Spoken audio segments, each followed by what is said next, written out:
C'est un sujet qui s'est avéré plus difficile à traiter que je ne l'avais imaginé. Et donc, j'ai fait de mon mieux. Et je voudrais d'abord, en préambule, vous dire que ça n'a pas été facile parce que les sectes, par essence, sont secrètes. Est-ce qu'on peut passer la première Ah, merci.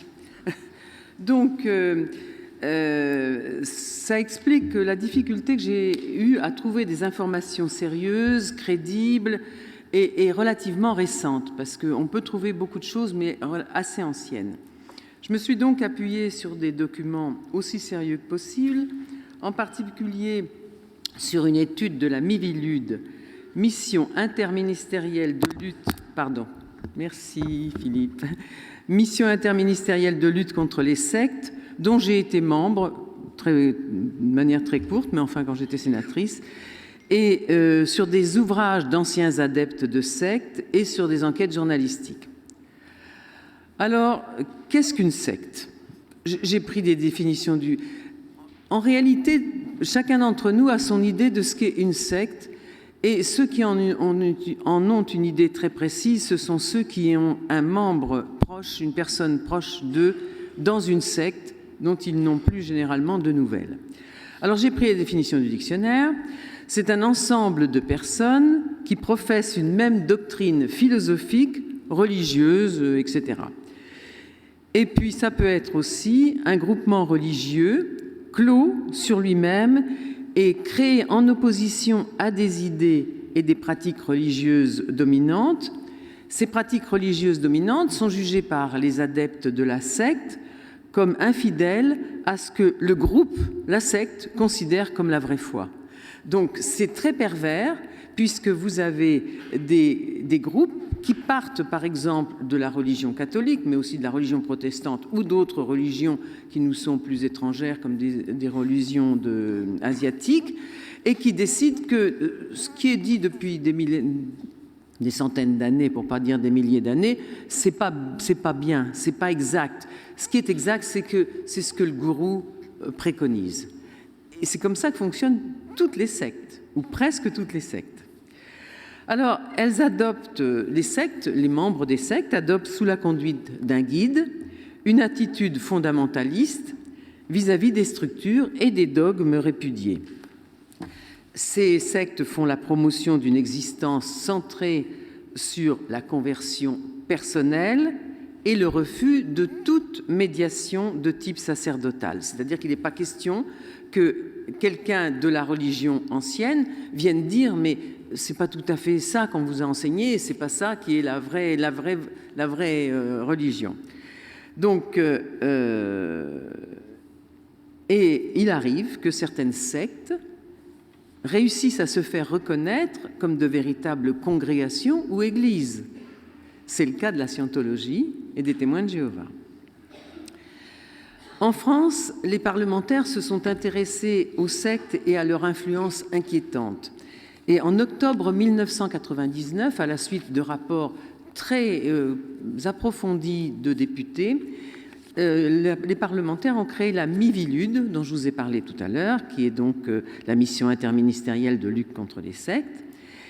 Et la Miviludes a ainsi défini les comportements sectaires. Voici ce qu'elle dit. La secte, c'est un groupement ou une association de structures totalitaires déclarant ou non des objectifs religieux dont le comportement de la secte porte atteinte aux droits de l'homme et à l'équilibre social.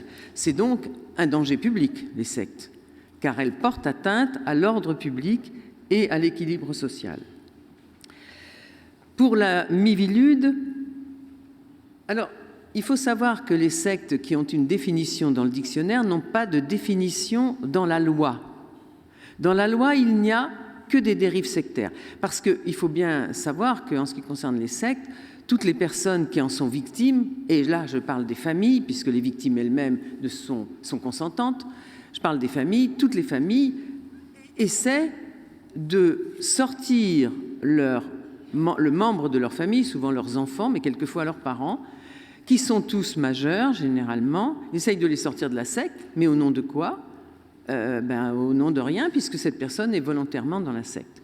Donc, la dérive sectaire pour la Miviludes, c'est la mise en œuvre de pressions ou de techniques ayant pour effet d'altérer le jugement, un état de suggestion psychologique ou physique et des résultats néfastes pour l'individu et le corps social. Et la Miviludes, qui est exceptionnelle, donne à la France le leadership en matière de lutte contre les dérives sectaires sur tous les autres pays de partout. Alors, je vous ai expliqué ce qu'étaient les sectes, mais en quoi est-ce que les violences sexuelles dans les sectes sont particulières? Parce qu'on peut imaginer qu'on a des sectes où les personnes vivent en communauté. Ce sont généralement d'assez petites sectes, parce que quand les sectes deviennent grandes, les adeptes vivent dans la société. C'est le cas des Témoins de Jéhovah et de la Scientologie, qui sont des sectes extrêmement nombreux, où il y a de très nombreux adeptes. Donc, pourquoi est-ce qu'il y aurait plus de violences, ou des violences sexuelles différentes dans alors, qu'il y en ait dans des communautés, on peut l'imaginer puisque c'est fermé, mais qu'il y en ait dans des familles qui vivent dans des maisons, des appartements, dans la ville, etc., ou dans la campagne d'ailleurs, pourquoi y aurait-il une manière différente de se comporter sur le plan des violences sexuelles pour ces familles-là, sous prétexte qu'elles sont dans une secte? Alors, en fait, il y a plusieurs formes de sectes. Elles ne sont pas toutes nécessairement dangereuses. Vous pouvez avoir des sectes qui sont particulièrement intellectuelles, qui ont peu de résonance physique. Malgré tout, elles sont dangereuses parce qu'une secte, c'est un pouvoir, c'est le pouvoir d'une personne sur beaucoup d'autres. Il existe d'innombrables petits groupes à caractère philosophique, religieux, spirituel, ésotérique. Ils se réunissent autour d'un maître. Alors, ces groupes organisent des rencontres, des conférences, des stages, des formations, éditent des ouvrages et ne se cachent pas trop. Ce n'est pas parce qu'ils ne se cachent pas que ce n'est pas des sectes. Et ce n'est pas vraiment de celles-là dont je vais parler parce qu'elles ont plutôt une vie sociale presque normale. À côté de ces groupes, il existe des sectes dangereuses qui portent gravement atteinte à l'intégrité physique et psychique des individus qui y adhèrent. Les violences exercées dans les groupes sectaires sont dirigées à l'encontre de tous les membres du groupe, de leur famille et de leurs enfants. Les maltraitances psychologiques et physiques, ainsi que les abus sexuels, peuvent apparaître en premier plan. Mais c'est surtout l'exacerbation de l'emprise et la mise à mort de la vie psychique qui caractérise la violence sectaire. Il est très difficile de parler de violence sexuelle dans les sectes à l'égard des majeurs. En effet, si ce n'est la suggestion psychologique ou physique, nul n'oblige un adepte à rester dans la secte et à se plier, dans le cadre des violences sexuelles, aux exigences du maître, qu'il les exerce directement ou qu'il oblige à la prostitution ou qu'il décide des accouplements à l'intérieur du groupe ou toute autre attitude perverse. Sauf bien sûr à être enfermé physiquement, contre son gré ou drogué, les personnes qui sont dans les sectes sont libres d'en sortir. Et donc, il s'exerce des violences sexuelles sur les majeurs. Dans tous les livres que j'ai lus, j'ai lu des horreurs. Mais quelquefois, les adeptes sortent parce qu'ils en ont marre et elles se sentent, c'est des femmes généralement, elles se sentent tellement coupables qu'elles y retournent et que ça recommence. C'est ahurissant. Mais en tout cas, sauf à ce qu'elles racontent dans des livres, on ne sait pas, parce qu'elles ne vont pas porter plainte et elles ne se plaignent pas non plus auprès de leur famille, parce qu'elles ne voient plus leur famille. Quand on découvre ce qui se passe, on est totalement scandalisé parce que les adultes, et plus particulièrement les femmes, subissent et acceptent. Mais on ne peut pas les protéger.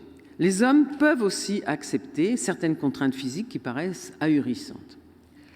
Il en va tout autrement pour les enfants, et c'est surtout d'eux dont je vais parler en sachant que beaucoup de ce qui les concerne s'applique également aux femmes. Il n'y a pas d'enfants dans tous les groupes sectaires parce que, dans certains groupes, le maître n'en veut pas. Donc, il interdit aux femmes d'avoir des enfants.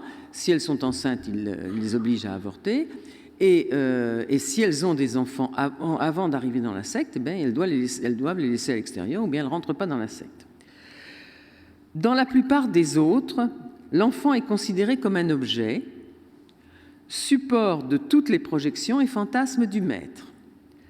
Dans tous les cas, les enfants sont éduqués selon les principes du maître, contraints d'adhérer aux croyances du groupe et soumis à l'autorité et au regard omniprésent du maître. Les parents n'existent pratiquement plus dans ces sectes. Les parents sont des intermédiaires entre le maître et les enfants pour décider de la manière dont ils vont éduquer leurs enfants. Alors, l'ami Vilude remarque que dans les sectes, les enfants sont particulièrement touchés par un certain nombre de contraintes, l'isolement et la désocialisation. Dans pas mal de sectes, on n'envoie plus les enfants à l'école. Les atteintes physiques, on n'hésite pas à les battre, à les torturer quelquefois. Des régimes alimentaires carencés, la déscolarisation, la rupture du suivi thérapeutique et la privation de soins. Un enfant de secte n'est pas soigné, il ne va pas chez le médecin. Le changement important du comportement de l'enfant. L'embrigadement, dès sa naissance, dès qu'il est là, l'enfant est pris en charge par des réunions, des contraintes, et il doit finalement répéter comme un perroquet ce que dit le maître. Et un discours stéréotypé ou l'absence d'expression autonome. Les enfants dans les sectes ont une vie épouvantable, vraiment. Et on peut s'étonner quelquefois qu'on ne s'aperçoive pas dans les écoles, parce qu'il y a quand même des enfants de secte dans les écoles, qu'on ne soit pas attentif à ce qui se passe pour ces enfants-là. Et exercés sur les enfants, les abus sexuels sont présentés comme l'union sacrée. On s'unit avec le maître, donc c'est sacré. Des corps et des esprits, et ces abus sexuels font partie de l'initiation. C'est un moyen de transmission. Ainsi, certains parents, membres du groupe, peuvent encourager les enfants à avoir des rapports sexuels avec le maître, et certains d'entre eux, certains des parents, peuvent même y assister. Il est fréquent de priver l'enfant de toute intimité, de tout espace privé. L'enfant est soumis en permanence au regard du maître et des autres membres du groupe.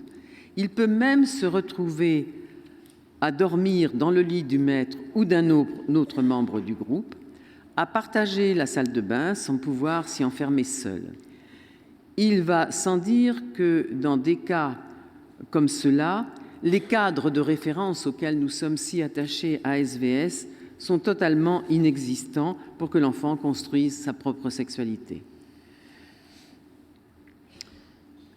Dans certains groupes sectaires, il est considéré que la sexualité guérit, que le sperme purifie, que la pratique d'une sexualité adulte participe au bon développement de l'enfant. Alors, les principales sectes, vous en avez entendu parler, il y a les 3 sectes qui avaient proposé des suicides collectifs, Jim Jones, le Temple solaire, la secte du Mont Carmel à Waco, celles qui ont pignon sur rue et sont parfois reconnues comme religion aux USA et dans certains pays d'Europe, ça c'est vraiment scandaleux, la scientologie qui a 12 millions dans le monde et 45 000 en France, je pense que c'est plus. Les témoins de Jéhovah, 8,5 millions dans le monde et 150 000 en France. Les Mormons, une secte japonaise qui s'appelle Soka Gakkai, la secte Moon, vous savez, qui marie toutes les personnes en même temps, et de nombreux protestants dissidents sous le nom d'évangélistes. Et elles se caractérisent par leur puissance, leur richesse, leur influence. D'autres, moins connues, sont particulièrement pernicieuses et violentes, en particulier dans le domaine sexuel. Quelques exemples de sectes réputées pour leur violence sexuelle et leur tolérance à l'égard de la pédophilie, les enfants de Dieu, devenus la famille d'amour, puis la famille internationale, à force d'être poursuivis, changer de nom. Alors là, il n'y a aucune limite au sexe, aucune. Tout le monde est à la même enseigne, les adultes et les enfants. La Colonia Dignidad, devenue Villa Baviera, je ne vais pas vous en parler plus longtemps que ça, C'est une colonie qui a été créée à la suite de l'arrivée de personnes de l'Allemagne nazie. Et c'est un endroit où on récupérait tous les enfants qui avaient besoin d'éducation dans la Pampa et on les enferme. Les parents n'ont le droit de venir les voir qu'une fois par an en présence de quelqu'un d'autre, et ça devient ce sont les objets sexuels de toute la colonie. Les témoins de Jéhovah. Alors, chez les témoins de Jéhovah, ce qui est particulièrement choquant, c'est la manière dont... Alors, les témoins de Jéhovah vivent en famille, et s'il y a une violence sexuelle, l'enfant n'a pas le droit d'aller, généralement sur un enfant, n'a pas le droit d'aller le dire à l'extérieur, n'a pas le droit de se plaindre à l'extérieur. C'est donc des 3 personnes, les anciens, qui jugent, et ces 3 personnes jugent tout seuls et interdisent à l'enfant d'aller le dire à l'extérieur. Inutile de vous dire que l'auteur, il est exclu, mais s'il demande pardon, il est réintégré. Donc je vous laisse imaginer ce qui peut se passer. Voilà. Et puis, je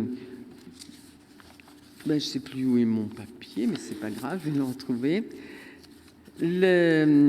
Quelques sectes jugées récemment, j'arrive, quelques sectes jugées récemment, en France, en 1912, une femme, aux USA, le 10 avril 2019, la secte s'appelle, c'est quand même intéressant, son gourou a été jugé pour extorsion de fonds au bénéfice d'une secte sexuelle, et pour imposer sa loi, il soumettait ses adeptes à un régime de 800 calories par jour, un marquage au fer rouge, et les esclaves sexuels du gourou étaient tenus au secret après confiscation de leurs documents. Et puis au Mexique, en 2019, pour viol sur mineur. Les sectes en France, leur nombre est estimé à 500. Et contrairement aux autres victimes d'agressions sexuelles, viol, pédophilie, inceste, la victime de secte n'a pas conscience de son état de victime, n'a pas conscience d'avoir vécu une agression sexuelle, n'a pas conscience que son gourou est un agresseur sexuel, n'a pas même conscience que l'acte qu'elle a subi relève de la sexualité. Voilà. Et donc, c'est très inquiétant parce que les sectes se multiplient, il y en a toujours autant, il y en a qui disparaissent, il y en a qui se créent, et elles ont toujours cette connotation de violence sexuelle, en particulier à l'égard des enfants, mais aussi à l'égard des femmes. Merci.